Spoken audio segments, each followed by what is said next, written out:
My name is George Dai. I'm the ODOT project manager. My name is Frank Getz. I was the consultant project manager for Arcadis. I'm Joe Simeone. I'm the project engineer for the construction of the project. The purpose of this project is to rehab the two mainline bridges over East 140th Street and East 152nd Street. Both bridges were originally built in 1960s. The existing steel beams and the substructures are still in good condition, but the concrete deck is in very poor condition and has been repaired so many times before. So for this project, we need to replace the concrete deck, paint the steel beams, and convert the existing abutments to semi-integral abutments. We will also repair the substructures and add a noise barrier to the bridges. This section of I-90 is a very busy corridor. The average traffic is about 120,000 vehicles per day. There are 4 or 5 lanes traffic in each direction, and there are also multiple entrance ramps and exit ramps near the bridges. So during construction, we need to maintain 4 lanes of traffic in each direction, and at the same time, we need to keep the ramps open.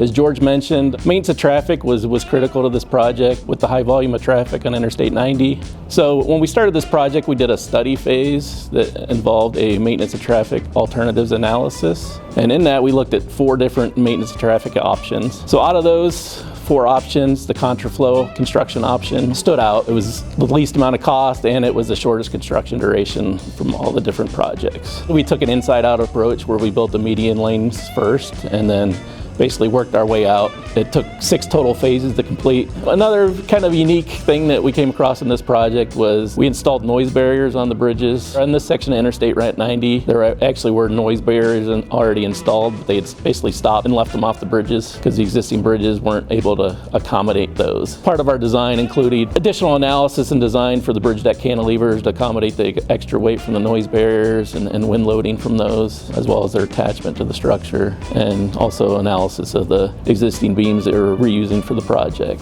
It definitely added a little bit of complexity that you don't see in every bridge project you work on. From an aesthetics point of view, we did incorporate some decorative items. The noise barriers matched the existing noise barriers throughout the corridor, the colors and textures of those. Bridges were painted, the structural steel is painted to match other bridges in the area. And then on the one bridge, the East 152nd bridge only had a noise barrier added on the north side. The noise analysis basically concluded that a noise barrier on the south side wasn't warranted, so that side just got a decorative form liner on the outside of the bridge parapet. So that was stained to look like natural brick and to give it some aesthetic appeal. The main issue for the project was the MOT. It's a busy freeway out there, but we had to maintain 4 lanes of traffic. Anytime you reduce lanes, you cause backups. So you have split traffic, you have traffic on both sides of you. It's never fun to be out there. We had it lined with barrier wall all the way down, and it was designed in such a way, it was a smaller phase, so we were able to get it done within 32 days. The faster you get out of that middle, the better for everybody. And then there was also a unique situation where we were doing the outside of the westbound bridge, because there's one exit ramp for 140th and 152nd. Eastbound, there were 2 ramps close by, so it was easy to detour people around, but you had to close the ramp westbound. But once again, it was designed in such a way that it only had to be closed for a certain amount of time in phase. They were able to do the bridge work and keep that ramp open until they had to raise the elevation over there, and then they had a 4-week closure and met that deadline. Overall, the MOT worked out nicely. It was safe. Everyone got to go home every day after work, and that's always the most important thing. The main key is communication. If there's an issue, talk to the people who designed it. If there's always little things in the field you can work out, but when it's a little more involved, don't be afraid to ask the questions and get the input from the designer. We had a great relationship with Arcadis, so whenever we had a question for them, they always got back to us with their solutions and recommendations. So this collaboration has made this project a success.